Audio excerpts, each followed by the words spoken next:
سلام، سعید شیبانی هستم، کارشناس ارشد نرم افزار با بیش از 12 سال سابقه تدریس در دانشگاه‌های مختلف. امروز با یک ویدیوی آموزشی جذاب دیگه در رابطه با استفاده بی‌نهایت از سایت شدان در خدمت شما هستم و امیدوارم بتونم با استفاده از تجارب خودم سهم کوچکی رو در پیشرفت شما عزیزان داشته باشم. قبل از هر چیز اگه هنوز کانال ما رو دنبال نمی‌کنید، لطفاً و حتما الان این کار رو انجام بدید و لایک و کامنت رو هم فراموش نفرمایید.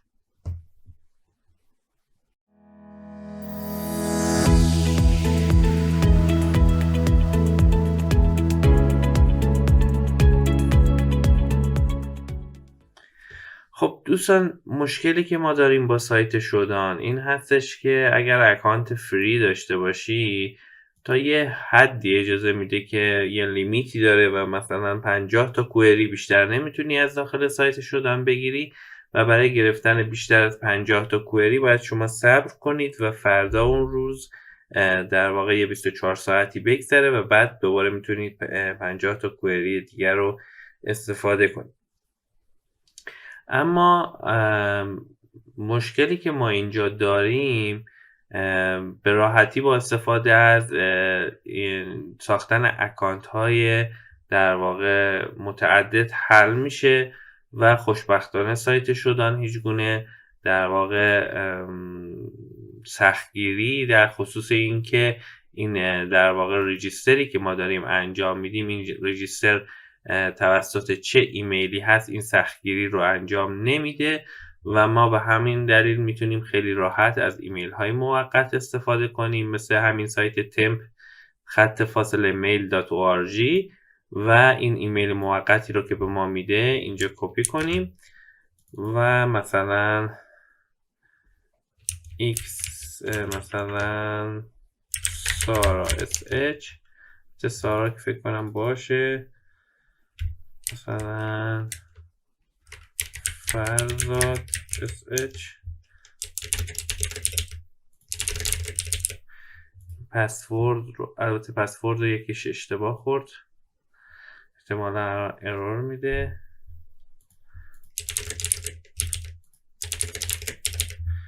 خب الان پسورد درست شد، ثبت نام ما انجام میشه الان و احتمالا به ما میگه که در واقع ایمیلمون رو چک کنیم.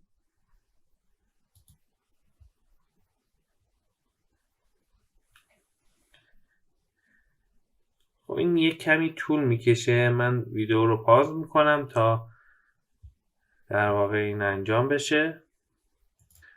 خب بالاخره این در واقع با موفقیت اکانت ما رو درست کرد و گفت ایمیل باکستون رو چک کنید برای اکتیو کردن یا فعال کردن اکانت، که ما اینجا میایم داخل این ایمیل موقتی که داشتیم و اینجا یه ایمیلی برامون اومده، اون ایمیل رو باز میکنیم.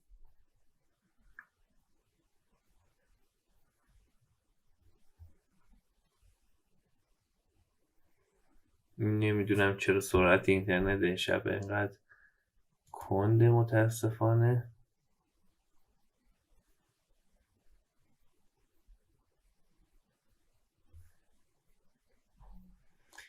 خب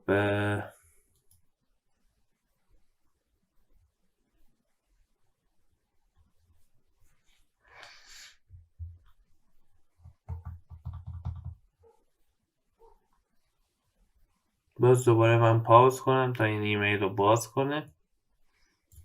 خب ایمیل رو دوستان باز کرد همینطور که میبینید و اینجا اکتیویشن کد در واقع این اکانتی که ساختیم هست، روی این میتونیم کلیک کنیم و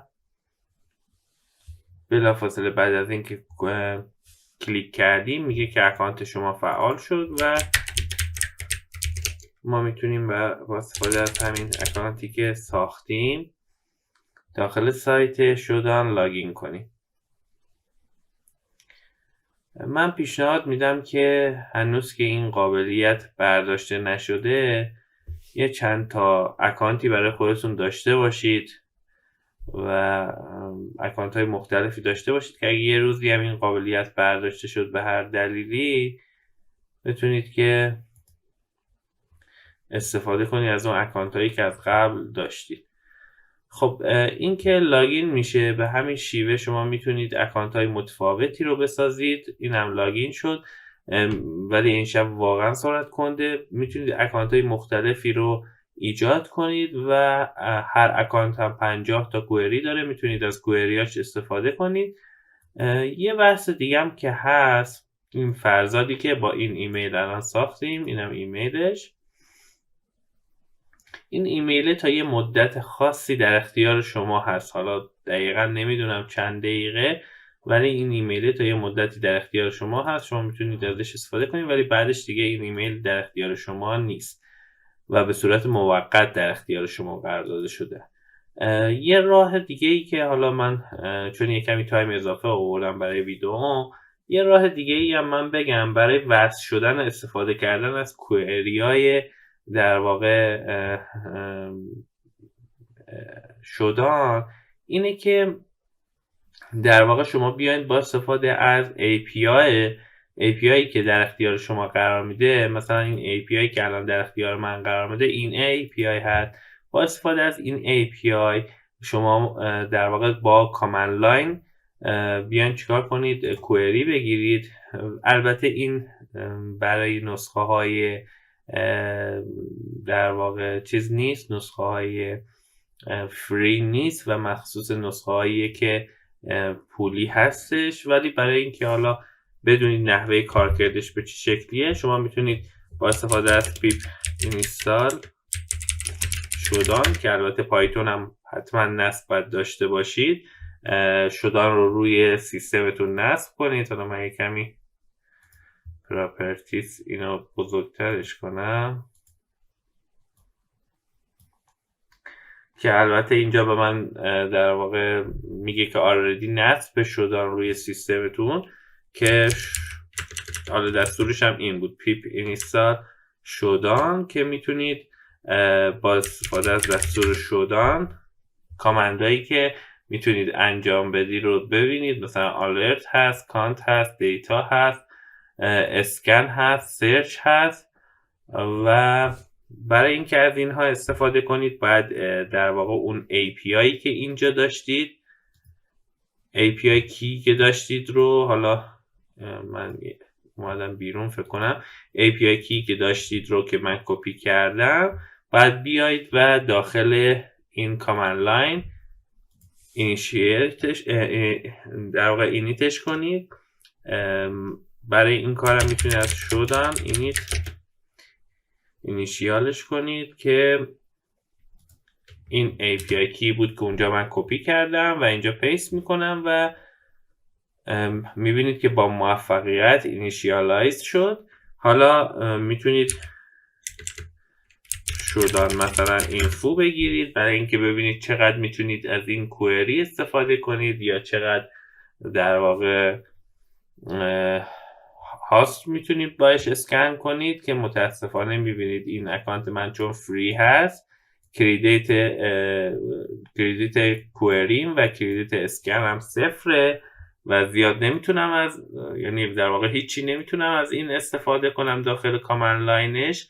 اما بعضی موقع پیدا میشه بعضی از افرادی که واقعا به ناحق میان این در واقع API کی ها رو در اختیار ملت قرار میدن، که البته این یکی که من دارم به شما نشون میدم همش در واقع اکسپایر هست، برای همون دارم بهتون نشون میدم که مشکل خاصی از نظر کپی رایت و اینا پیش نیاد. ولی متاسفانه پیدا میشن کسانی که این API کی ها رو داخل اینترنت میذارن و افراد میتونن با استفاده از این API کی ها بیان چیکار کنن؟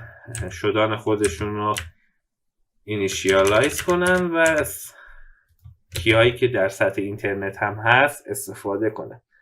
من که نمیگم این کار رو بکنید، ولی اگر یه روز یک کی پیدا کردید که کی بود که کوئری داشت و اسکن داشت، میتونید اینجوری اینیشیالش کنید برای خودتون و ازش استفاده کنید. بعضی قابلیت های دیگه هم هست مثل رادار و اینها که اینا رو بعید میدونم به ما اجازه استفاده بده. خب نه، مثل این که رادارش هم اشتباه فکر کنم نوشتم. نه، رادار درست داشتم. خب اینم اجازه استفاده نمیده. اینم از این. پس اگر به جز اینها هم شدن، اگر ایمیل آکادمیک داشته باشیدم به شما یه سری در واقع چیزای بیشتری رو میده، یه سری امکانات بیشتری رو میده، امکان جستجو میده به شما توی در واقع اون مشکلات باگ هایی که دارن و اجازه میده جستجو کنید، یه سری امکانات بیشتری بهتون میده. اینم کلا پلن هایی هستش که شما میتونید تهیه کنید. حالا مثلا یه کسی یه پلنی تهیه کرده و یه API کی داره، مثلا اگر API کیشو به هر دلیل در اختیار شما گذاشت، شما از طریق این CLI هم میتونید از اون API کی اون استفاده کنید. خب موفق و مؤید باشید تا آموزش بعد که خیلی آموزش جذابی خواهد بود. خدا نگهدار.